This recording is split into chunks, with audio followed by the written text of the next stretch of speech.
You are about to enter a new world, and you will never view entertainment in the same way again. This is Popcorn Theology. Let's all go to the lobby. Let's all go to the lobby. Let's all go to the lobby to get ourselves a treat. Delicious things to eat. The popcorn can't be beat. Welcome, movie lovers and theology nerds, to Popcorn Theology, where we examine films for where they align with the greatest story and our greatest storyteller, discussing what to receive, reject, and redeem for common ground, fruitful conversation, and mindful movie consumption. I'm David. And I'm Eric, and welcome to In the Lobby, our newest series of weekly discussions. If you are a longtime listener, you've heard us reference the greatest story many times. Well, this month we are digging into that story with a very special guest. Absolutely. So Shane Rosenthal is joining us. He is the host of the Humble Skeptic podcast, and you may also know him from his work as the producer of the White Horse Inn, which I believe, Shane, is a podcast, but was originally a radio show. But you can correct me on all of that. Shane, welcome to the lobby. Thanks. It's great to be here. Excellent. It's great to have you. So before we get into your work on your podcast, one question we always ask all of our guests is, what is your favorite movie and why? Wow. That's hard to boil to just one. I think right now my top number one movie is actually two. Okay, so we'll take that. I don't know if you've ever had a guest who is like has two movies tied for first, but we have many guests who ignore the one part and they just kind of list a bunch. And frankly, that's what I would do. So I can't. So for a long time, The Shawshank Redemption was my favorite film. But after watching a movie with Denzel Washington called Men on Fire, that movie slowly kind of inched forward and now is tied for first place. That movie is just always strikes me as being such a profound presentation of what I call the Great Exchange, which is right there at the heart of what we're going to be talking about on this episode. Excellent. Yeah, that's an intense movie, but so great. Oh my goodness. Yeah. Great choices. I have not seen that one in a long time. I need to go back and watch that one again. The cool thing about that and The Shawshank Redemption is they sustain multiple viewings. You know, you can always rewatch the film and get something new. That's, I think, the good definition for any classic, whether it's a classic film, a classic book, classic music. It has that sort of, it doesn't get tired like bubblegum. Yes. Yeah. Right. You know, you don't have to spit it out after a while. And, you know, pop music often, you know, can't sustain multiple years of listening, but the greats can. And great films are amazing. Like, I remember watching The Shawshank Redemption, I don't know, for the fifth or sixth time, and I saw something new that I'd never seen before that was really profound. And I don't know, can we give spoilers on this show? Go for it. Yeah, absolutely. That movie's old enough. Yeah. Okay. So in that movie, there's this scene where you have Andy Dufresne gives Red, played by Morgan Freeman, a harmonica. And this harmonica symbolizes hope. You know, don't you have anything that, you know, that gives you hope? He was talking about what got him through his time in the hole, which was for him was Mozart. So he gave a gift to his friend, a harmonica. And, you know, Morgan Freeman's character, Red, didn't have a lot of hope. And he played a single note on that harmonica. And that's during his time in prison. Well, he gets out of prison and he's trying to figure out which way should he go. Is he going to follow the path of the other guy, Brooks, who took his own life? Or is he going to follow the promise and head to Mexico, where his friend Andy Dufresne is? And he's looking at the stuff in the window, like, do I get the gun or the compass? You know?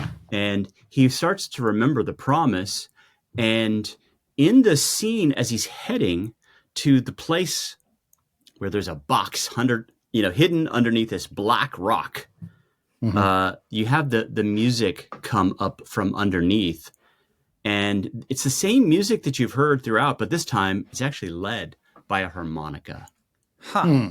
It's subtle, but it's like now his soul is filled with hope. And it struck me the fifth time that I watched it. I'm like, holy smokes, just cinematically, what a beautiful way to present that. He could have followed the same path and committed suicide, but he didn't. He chose a different path, the path of promise that made his soul alive. And you can hear that just, it's like that harmonica was emblematic of his soul being filled with the promise. Wow. Yeah, that's fantastic. It's subtle. I think I agree. There's things about classic movies, what makes them classic, repeat viewings, that they appeal to multiple generations. And also one thing that stands out to me about a timeless movie is I have trouble placing when it was made. It's not obviously an early 90s or a late 70s or whatever it is. It's just timeless. Many movies that I saw, I assumed as a kid, oh, that's set around the time that it was made. Shawshank's a fantastic example of that. It's set 50 years soon. Well, a long stretch of time. And so, but yeah, the fact that the movie is so unified, the fact that the song design, set design, everything is united, that's fantastic. Shawshank is so good. In fact, one of our other hosts, James Harleman, who's seen every movie under the sun, had not seen that one until this past year, and he had kind of a guilt. Well, what do we say? It was an apology tour, if you will. We made him watch that. How is that even possible? I mean, to see every movie under the sun except for Shawshank. I mean, it was a holdout on his part. He had just sort of decided not to see it, and we're like, boo. That's like a matter of church discipline, I think. Yeah, I think. Well, he's a pastor. Yeah, what? Crazy. Yeah, I know. So then it becomes a matter for the whatever their like General Assembly's got to get involved here. Exactly.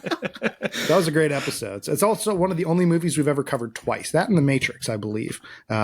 So excellent. So yeah, we've got.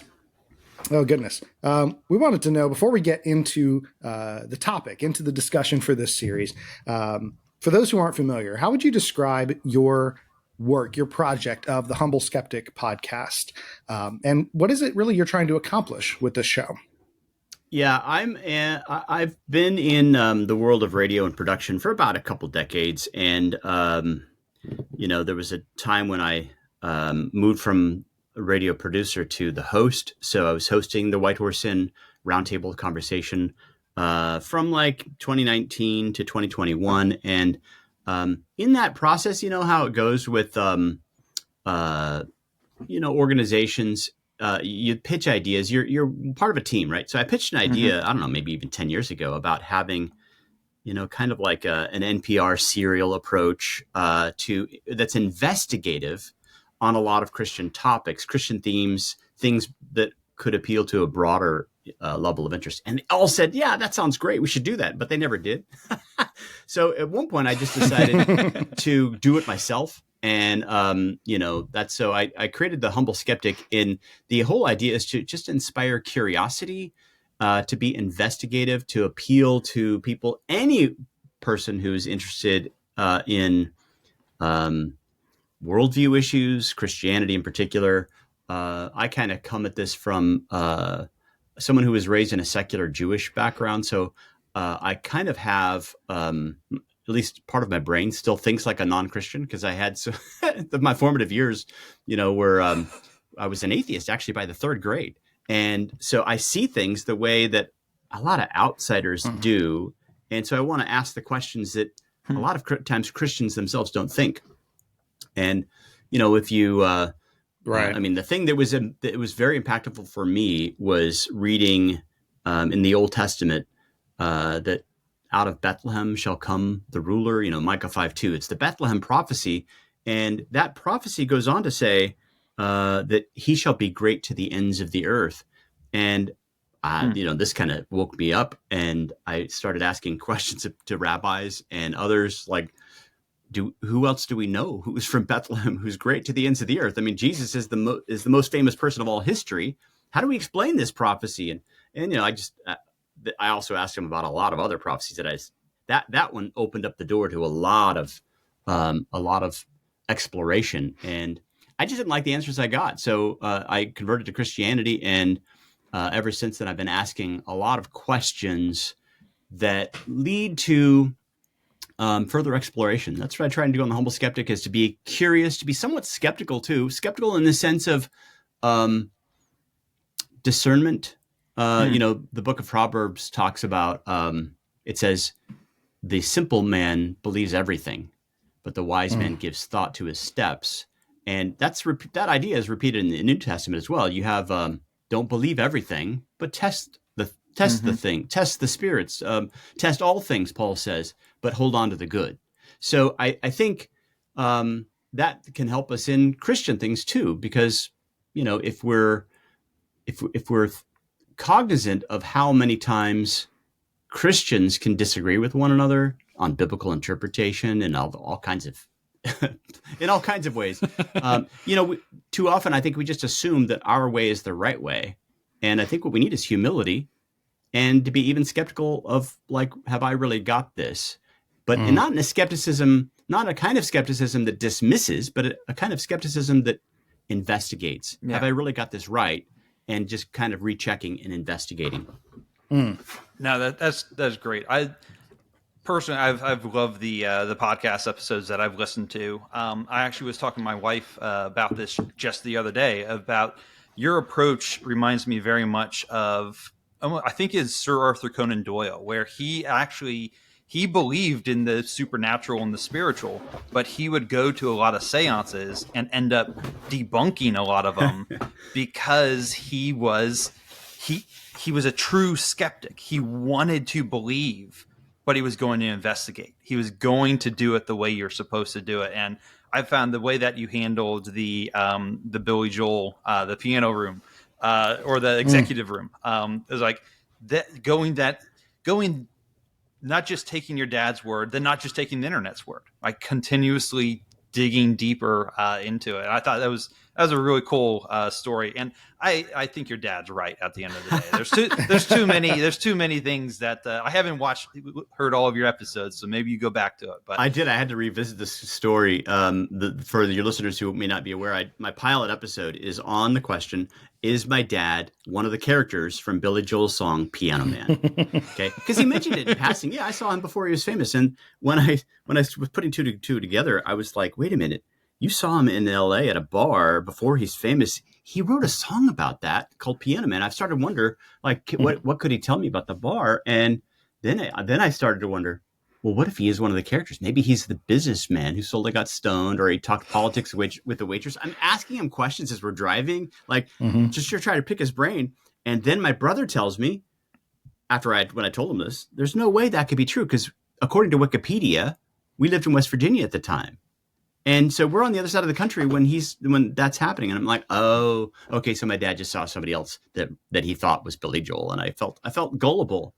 And then my mom said a couple of days later, well, there was that time when we lived in West Virginia that your dad took a business trip to LA and was there for like 2 months. So he's in the right place at the right time and it's plausible again. And that to me, it sort of is a good illustration of how it's our previous beliefs and convictions that make things believable or plausible.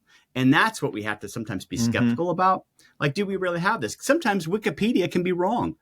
I found mistaken information on Billy Joel's own website because Billy Joel himself says something different than what's on his website, still to this day. So it just means we have to, if you really want to know something, the important things in life, take some time, do the deep dive, and maybe get someone like me on board with you if you want. I'll do some of the heavy lifting. Listen to the podcast, and let's I'll take you on a journey to ancient Palestine, for example, and we'll check out the Jesus story. And I plan on talking to people from across the spectrum because I love knowing what makes people tick. Yeah. I love that you're reclaiming the word skeptic. That really brings joy to my heart because it's so frustrated me that skepticism has become co-opted by the sort of atheistic humanistic movement as the reasonable term to describe their own belief system.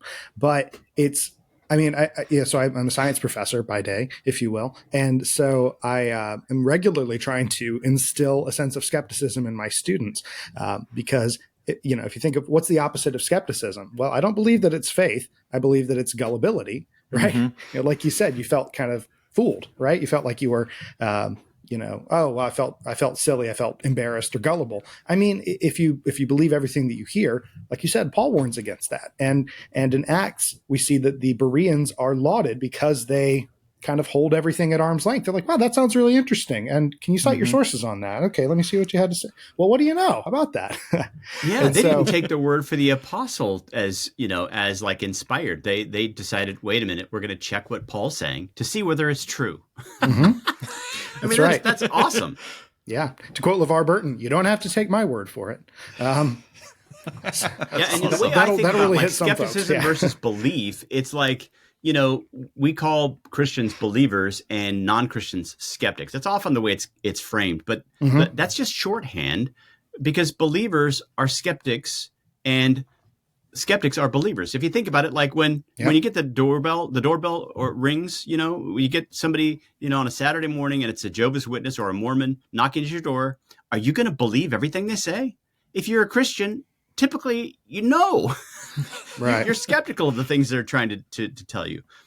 So we're believers of this one particular holy book, but we're also, that means that you don't believe a lot of other schlock. In the same way, people who have a skeptical worldview typically have other main, metaphysical ideas. So they also are believers. So that's where, as I was thinking about the name for the show that I ended up creating, I remember toying, I had like 15 different ideas. I ran them through, I ran them by my wife, and she said, stop, go back one. Because I was like, I didn't think it was going to work. Because it's like, how is that going to work in a Christian audience? She said, that's interesting, actually, to think about it that way, because that would broaden the audience a little bit. It's also a very good title for a show for a Christian to give to a non-Christian. The Born Again Jesus show may not, your secular friend at Starbucks with all the tattoos, he's probably not going to listen to that show, but he might listen to the Humble Skeptic. Yeah. Well, and the humble aspect, it becomes very important in that too, because I'm sure that there are some. Which is just an act, because it's not, Once they click download, that just drops. Right? No, fantastic. And so I was curious, before we get into the meat and potatoes, if you will, because you mentioned that skeptics are believers; they're just believers in their own worldview. I'm really curious what your take is, if this is something we can do semi-briefly. So this is a fairly common atheist argument that I at least first heard from Ricky Gervais. I'm pretty sure he didn't come up with it, which is that, you call me an atheist because I don't believe in the God of the Bible, but there are hundreds of other gods and you don't believe in them. And so I just believe in one fewer God than you do. Right. And so really we share all of this in common, blah, blah, blah, blah, blah. Essentially rationalizing his view of disbelieving in the God of Scripture because you as a Christian don't believe in Zeus, Apollo, etc. So I'm curious, do you have any, not that we're looking for like a debunk, but I'm just curious what your response to something like that would be. Well, if someone said to me, I'm not really married because I don't attach myself with all the ladies in the world. Just, you're just like me. You're a bachelor like me. It's just that you're one lady shy, just because you've attached to this one lady you call your wife. It's, it's a silly argument. And too often I think there's confirmation bias with people on the skeptical side and on the religious side, right? Because you have a lot of bad arguments internal to the worldview. This happens a lot in Christian circles and in skeptical circles. That's a very bad argument, but it works, if you don't think deeply about your, atheistic secular worldview, like the person you mentioned. I've seen that argument, and it just, the question is, what if I agree that a lot of the arguments for Zeus and Apollo, they're rooted in fable. There aren't any robust sort of presentations of that whole system, and this is the kind of thing that you find people like Justin Martyr in the early church saying. They Christianity, he argued, is defendable. It's rooted in evidence. And in particular, in his letter to the emperor and to the Senate, his first apology, he actually cites all these ancient prophecies like the Micah and Isaiah 53 and Psalm 22. And he says these are, I think, the strongest and firmest evidence for this being true, unlike the fables of Zeus and Apollo and Asclepius and all these different things. So the question is not, clever arguments that appeal to us because, we're cynical by nature. But the question is, have you really thought through the evidence itself? And from the earliest days of the church, this is what we, have been proclaiming, that Jesus really lived. He really died. He's seen by credible witnesses and foreseen by the ancient prophets. That's what's there in the earliest ancient Christian creed, 1 Corinthians 15, seen by Peter, the 12, the 500 witnesses, and also as foreseen in the scriptures. That's incredible. I think it Justin Martyr who, when he was about to be martyred, when they're like, hey, say away to the atheists, his other Christians, because Christians were being called atheists at the time because they were denying all the other gods. And then he turned to the auditorium and said, no, away with the atheists, basically proclaiming that, no, you're the ones that don't actually believe in God at the end of the day. It was like, they were fine with another God being added to their pantheon. And he was like, no, we're not the atheists anymore. You're the ones that are the atheists. And I think it's G.K. Chesterton. I may have it wrong, about talking about how the skeptics aren't skeptical of their skepticism. Right. It's like they don't go far enough in it, where they get to the point that they're very comfortable with and then stop there, where it comes to things like morality. They'll very comfortably end on Christian morality without any of the foundations. They go, no, this is kind of what we always believed. And go, well, actually, until Christianity took over the West, actually no one believed this. Yeah. So they're very, very comfortable stopping with Christian presuppositions when it comes to ethics, but just don't want to worship the God at the end of at the end of those ethics. Yeah, a self-serving side of the ethics too. It's like, I want everyone else to play by the same rules as me, and we don't really need to establish where those rules came from or if there's accountability for not following those rules. We just want to live in a place where everyone follows the same rules, which happen to be laid down in the Judeo-Christian heritage and scripture and the gospel. I'm reminded as well. So my father was spent a couple of years as a missionary in India, and one of the things that he said was preaching the gospel because it was a predominantly Hindu area in India. And he said, preaching the gospel to Hindus is really interesting because they're generally very ready to accept Christ. The problem is they're polytheists. And so it's just kind of like adding another one. Like, yeah, why not? Yeah, add them to the mix.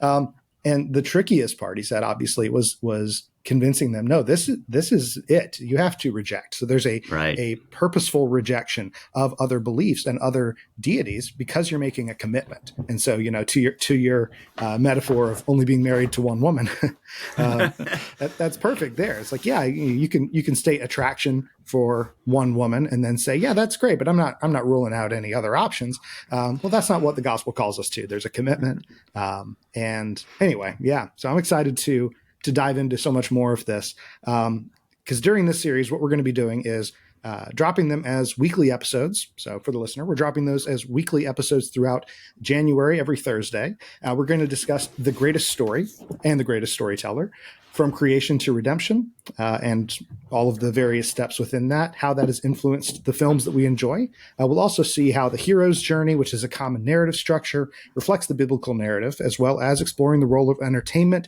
in evangelism and apologetics, and probably some other rabbit trails here and there. We'll see. So that's what we're going to be doing in this series. Yep. And while this first episode is going to be completely free to the public, the rest of the series is going to be part of the exclusive content for the premium seating members. And those who support us, we also greatly appreciate it. We couldn't do what we do without you guys supporting. Yep. So please share this episode far and wide. To hear the rest, visit patreon.com/popcorntheology to become a patron saint. The premium seating tier gets you exclusive access to the entire In the Lobby catalog. We have several, the Bonson interview, the AI interviews, some really great content. David and GM just finished up the Christmas series this week. So you have full access to all of those. And then you get access to the Facebook group, the Discord channel, and allows you to vote on future episodes. So, yeah. While Excellent. in the lobby, can I get any hot dogs or jujubes? Yeah, I was going to say, we need the little music from like, let's all go to the lobby. Yeah. Oh, man. We do need to get some specialized music for the lobby. I do. I'll have to get Maddie on that. We hope you enjoyed this first episode of our In the Lobby series. To watch future episodes, click the link in the description to support us on Patreon and become a patron saint. Subscribe on YouTube for more content, follow and interact on social media to share with others, and remember, you are not a mindless consumer.